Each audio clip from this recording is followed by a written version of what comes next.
Hello বন্ধুরা, আমি সুস্মিতা। নতুন আরও একটা ব্লগ ভিডিওতে সবাইকে স্বাগত জানাই। নতুন আরও একটা দিন তোমাদের সাথে শুরু করলাম। কে কোথা থেকে ভিডিওটা দেখছো এবং কেমন আছো অবশ্যই কিন্তু কমেন্ট করে জানিও। আর দিনটা হচ্ছে রবিবার। সকাল সকাল ঘুম থেকে উঠে এখানে রোজকার কাজকর্ম করতে শুরু করে দিয়েছি। তবে সোম থেকে শনিবার পর্যন্ত যে রুটিনটা থাকে, রবিবার আমাদের রুটিনের কিন্তু একটু চেঞ্জ হয় যদিও, কিন্তু সকালবেলা ঘুম থেকে ওঠাটা আমি মনে করি যে রোজ যদি একই টাইমে হয় তাহলে ভালোই হয় আর কি। একটা দিন ছুটি হয়তো নেওয়াই যায়, কারণ সকালবেলা উঠে রান্নাবান্না অত তাড়াহুড়ো নেই, বা ব্রেকফাস্টও করতে করতে প্রায় 10, সাড়ে 10টা 11টাও বেজে যায়। তো সেই কারণের জন্য রবিবারটা একটু রিলিফ অবশ্যই থাকে। কিন্তু সকালবেলা ঘুম থেকে ওঠাটা আমি আর ডিলে করি না, কারণ একদিন যদি মর্নিং ওয়াকে না যাওয়া হয়, যারা মর্নিং ওয়াকে যাও তারা জানো যে প্রায় 9 দিন 10 দিন হয়ে যায়। আমার তো হয়ই আর কি। তো যাই হোক, মর্নিং ওয়াক থেকে ফিরে এসে এখানে কিছু বাসনপত্র ছিল গুছিয়ে নিলাম, আর সঙ্গে এদিকে লেবু জলটাও করে নিলাম। আর তার সাথে সাথে এই যে মাটির জায়গাটা আছে, মানে মাটির এই যে কুঁজো তো আর বলা চলে না, যেটাতে আমরা ঠান্ডা জল রাখি আর কি। কুঁজো তো মুখ সরু যেগুলো থাকে সেগুলো আগে থাকতো, ঢেলে ঢেলে খেতে হতো, কিন্তু এখন বেশ সিস্টেমটা ভীষণ ভালো। একটা কল সিস্টেমও করা রয়েছে, আর মুখটা বেশ বড়, জল ঢালতেও ভীষণ সুবিধা হয় আর কি। তো সেটাকে ভালো করে পরিষ্কার করে নিচ্ছি। আর এটা ছিল হচ্ছে বাড়িতে বড়মশাইয়ের একমাত্র নির্দিষ্ট কাজ, যেটা ওকেই করতে হতো। তবে ও রবিবার বলে একটু ঘুম থেকে দেরি করে ওঠে, আর আমাদের জল মোটামুটি 10টা, সাড়ে 10টা বা সাড়ে 9টার সময় চালিয়ে দেয়। তখন না এটার মধ্যে জল ভরতে ভীষণ অসুবিধা হয় আর কি। যে কারণের জন্য এই পরস্পর দুটো রবিবার হলো আমি সকালবেলা উঠে আর বাকি কাজের মতন এটাকেও এগিয়ে রাখি, যাতে এই যে কল চালিয়েছে জলটা খুব তাড়াতাড়ি ভরে ফেলতে পারি আর কি। তাতে দুপুর পর্যন্ত জলটা ঠান্ডাও হয়ে যায়, আর খেতেও আমাদের সুবিধা হয়, কারণ ফ্রিজের জল আমি একদমই খাই না বললেই চলে আর কি। তো যাই হোক, এদিকে একটা সবথেকে বড় কাজ আর কি হয়ে গেল। তো চলো এবার এদিকে কথা বলতে বলতে দরজাটা খুলে আচারগুলো শুকাতে দিয়ে দিই, কারণ 11টা, সাড়ে 11টার পরে এদিকটা রোদ হয়তো থাকে, কিন্তু তখন একটু বসে ঘরে বসি বলে না, তখন আর বাইরেটাতে ঘোরাফেরা করি না। আর আমাদের এদিকে না হনুমানের ভীষণ উৎপাত, যে কারণের জন্য সকালবেলা একটু দিয়ে দিলে 3 ঘন্টা এমনিই রোদ পায়, 8টা থেকে 9টা, 10টা, 11টা। তো যেদিন যেমন কাজ মেটে সেদিন তেমন এটাকে তুলে ফেলি। আর আমি যখন সবজি কাটতে বসি তখন মোটামুটি সকালবেলা দুপুরবেলার কি রান্না হবে সেই সবজিগুলোকে একসাথে কেটে নিই। তার কারণ হচ্ছে নিচে বসে সবজি কাটার বারংবার ওই নিচে বসা ওঠা দুটোরই না ভীষণ অসুবিধা হয়, যে কারণের জন্য এখানে আমি দুবেলার মানে সকালবেলা আর দুপুরবেলার জন্য সবজিগুলো কেটে নিই। তবে আজকে সকালবেলার ব্রেকফাস্টে আমি একটু অন্যরকম ব্রেকফাস্ট বানাবো আর কি। অনেক দিন ধরেই ভাবছি, সেটা তোমরা ঝাল সুজিও বলতে পারো, উপমাও বলতে পারো, কিন্তু উপমাটা হয়তো টক দই দেয় আর কি, সেটা খেতে অন্য রকম হয় হয়তো। তো যে কারণের জন্য আমি অনেক দিন ধরে বানাবো বানাবো করে বানিয়েও উঠতে পারছিলাম না।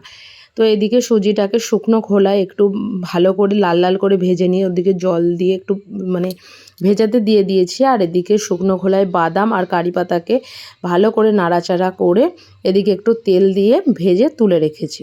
আর এদিকে একটুখানি ক্যাপসিকাম আর একটুখানি হচ্ছে গাজর দিয়ে দিয়েছি। আর এটার মধ্যে একটু বিনস কড়াই বা একটু মটরশুঁটি সমস্ত কিছু দেওয়া যায়। এই সময় তো জানেন যে মটরশুঁটি একদমই পাওয়া যায় না, আর বিনস কড়াইও বেশ কিছুদিন ধরে আমি বাজারে গিয়ে আর কি এদিকে পাইও নি বলতে পারো। বেশ কিছুটা কাঁচা লঙ্কা কুচি দিয়ে দিচ্ছি, কারণ আমরা একটু ঝাল ঝাল খেতেও ভালোবাসি, আর জিনিসটা একটু ঝাল ঝাল হলেও বেশ ভালোই হয় আর কি। তো সমস্ত সবজিপাতি আর কি এদিকে খুব ভালোভাবে ভাজা হয়ে গেছে। আর ওই যে ভেজানো সুজিটা সেটাও দিয়ে দিয়েছি, তাতে কি হয় সুজিটা একটু নরমও হয়ে যায়। তবে আরেকটু জল দিলে হয়তো ভালো হতো আর কি। তো সমস্ত জলটাই টেনে নিয়েছে। আর আমি আলাদা করে এখানে কোনো হলুদ দিইনি। যখন সবজিগুলো ভেজেছিলাম তখন সবজির মধ্যেই একটু হলুদ দিয়ে দিয়েছিলাম, তাতেই না জিনিসটা একটু হলুদ হলুদ হয়ে গেছিলো। আলাদা করে হলুদ আর দিইনি। আর এর মধ্যে দিয়ে দিয়েছি হচ্ছে অল্প করে একটু নুন, আর অল্প করে একটুখানি সামান্য পরিমাণে স্বাদের জন্য চিনি, কারণ খুব একটা মিষ্টি মিষ্টি এটাকে খাবও না, আর খুব একটা মিষ্টি মিষ্টি করবও না সকাল সকাল। তো যাই হোক, আজকে দুপুরবেলা তো যারা রেগুলার ব্লগ দেখো আমরা তারা জানো যে রবিবার রবিবার একটু বিরিয়ানি করি আর কি। তো সেই কারণের জন্য ভাতটা ওদিকে বসিয়ে দিয়েছি, আর এদিকে এবার টেবিলটা মুছে নিচ্ছি, কারণ সকালবেলা ঘুম থেকে উঠে যত রাজ্যের কাজ কিন্তু সকালবেলাটাতেই থাকে আর কি। মোটামুটি ওই 10:30 থেকে 12টার মধ্যে আমার সমস্ত কাজ কিন্তু মিটে যায়। তবে 10:30 এখন খুব কম সময়ই হয়, সেটা 10:30, 11:30, 12টা এরকমই হয় আর কি। তো এদিকে বরমশাই ঘুম থেকে উঠে পড়েছে, আর এদিকে বিছানাটাও তুলে নিচ্ছি আর ঝাঁটটাও দিয়ে নিচ্ছি। কারণ আমি কি করি, ঝাঁট দেবার আগে মোটামুটি সবজিগুলোকে কেটে নেওয়ার চেষ্টা করি। কারণ নিচে সবজিগুলো কাটলে জানেন যতই খবরের কাগজ দিন আর যতই যাই করুন, অল্প একটু আধটু গুঁড়ো এদিক ওদিক কিন্তু পড়েই থাকে, আর সেটা না রান্নাঘরে একদম ভালো লাগে না, পায়ে থাকে।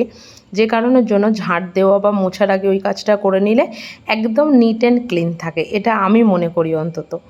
তো যাই হোক, এদিকে ঘরটা মুছে নিচ্ছি। আর আজকে যেহেতু রবিবার, সেহেতু বাইরেটাতে যে সিঁড়িটা রয়েছে সেটাকেও আজকে মোছার দিন আর কি। কারণ এখন সারা সপ্তাহটা একটু অ্যাভয়েড করি, ওই রবিবার যেহেতু রান্না বান্নার অতটা তোড়জোড়ও থাকে না, সেই কারণের জন্য আর কি ওই বাইরের সিঁড়িটা রবিবারই আর কি এখানে মোছামুছি করি। তো যতক্ষণ এদিকটা মুছছি ততক্ষণ ওদিকে ভাতটা হচ্ছে। আর বিরিয়ানি বা রাইসের চালের ভাত আমি একটু আগে থেকেই করে রেখে দিই, 2-3 ঘন্টা আগে।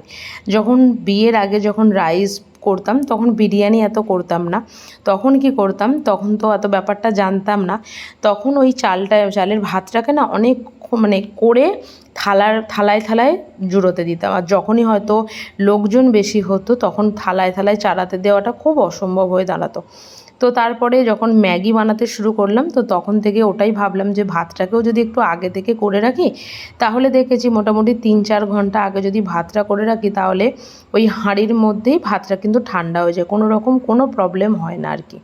তো রবিবার, সেই কারণের জন্য জামা কাপড়ও অনেক কিছু কাচা হয়েছে। কারণ খুব একটা সারা সপ্তাহে একদম অত বেশি কাঁচা হওয়ায়ও না আর কি, খুব অল্প পরিমাণ কাচাকুচি হয়, যে কারণের জন্য এদিকে সপ্তাহে রবিবার আজকে একটু কাচাকাচি করে নিলাম আর কি। বিছানার চাদর, বরমশাইয়ের জামা কাপড়, আমি আর কত রাস্তায় বেরোই। তো যাই হোক, এদিকে জামা কাপড়গুলো শুকাতে দিয়ে ছাদের মধ্যে যে ফুলগুলো ছিল সেগুলো তুলে নিচ্ছি। মন্দিরে যে গেছিলাম আপনারা দেখলেন, প্রথমেই দেখালাম জবা গাছে আমি যেখানটা ব্যায়াম করি যে দিকটাতে, ও দিকটাতে বেশিরভাগটাই হচ্ছে লাল জবার গাছ। এই যে ফুল নিয়ে চলে এসেছি ওপর থেকে, খুব সুন্দর করে ঠাকুরগুলোকে সাজিয়েও দিয়েছি, বেশ ভালো লাগছে কিন্তু। আর মনে হয় যে বর্মশাই বলে যে এত ফুল আনার দরকার নেই, আরও তো লোকে নেবে, কারণ প্রচুর ফুল ওখানে এমনিতেও হয়, লোকে এমনিতেও নিতে পারে। হয়, আমিও মনে করি সে বিকালবেলা তো ফুলগুলো ফেলেই দিতে হয়, কিন্তু সকালবেলা যে মন মানে না, তখন তো ফুল দরকারই হয় আর কি।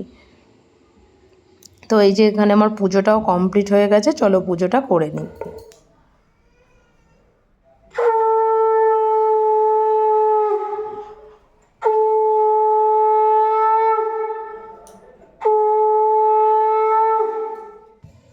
একটু বসে আর কি এদিকে রান্না করতেও চলে এসেছি। আর ওই যে ডান দিকের ওভেনটা দেখছেন, ওইটা আমার খুব সমস্যা হয়েছে, মানে দুটোই বড় মুখ আর কি, যার ফ্লোটাও অনেক বেশি ছিল, কিন্তু কিছু একটা সমস্যা হয়েছে, কমপ্লেন করা হয়েছে, জানি না আদৌ এসে ওরা ওটাকে সারিয়ে দিয়ে ঠিকঠাক করে দেবে কিনা। তো বিরিয়ানির জন্য একদিকে চিকেনগুলোকে ভাজা করে নিচ্ছি, আর একদিকে করব হচ্ছে বেরেস্তা। আর মোটামুটি বিরিয়ানির রেসিপি অনেকবার তোমাদের সাথে দেখিয়েছি, তবে এই বিরিয়ানিটা একটু অন্য রকমভাবে অনেকেই করে আর কি। এইরকমভাবে আমিও যদিও ইউটিউব বা ফেসবুকের অনেক রকম ভিডিও দেখেই তবে এইরকম ধরনের বিরিয়ানি করি আর কি। আর বরমশাই এই বিরিয়ানিটা খেতেও ভীষণ ভালোবাসে, কারণ ওই চিকেনটাকে কষা করে ওই রকমভাবে বিরিয়ানি আমার মনে হয় না খুব একটা টেস্ট হয় আর কি। তো যাই হোক, এই রেসিপিটা তোমাদের সাথে শেয়ার করিনি, খুব তাড়াতাড়ি এই রেসিপিটাও তোমাদের সাথে শেয়ার করব। আর মোটামুটি আমার এদিকে সমস্ত কিছু বলতে পারো এদিকে হয়ে গেছে আর কি। তো চলো, বিরিয়ানিটা মোটামুটি অলমোস্ট ডান বললেই চলে। তবে আজকে বেরেস্তার যে পেঁয়াজগুলো সেগুলো অল্প কিছু এখানে দেবো, বাকিটা খাবার সময়ই দেবো। তো বিরিয়ানি রেডি হয়ে গেছে। তো দুপুরবেলা লাঞ্চ করতেই আজকের ব্লগটা এখানেই শেষ করলাম।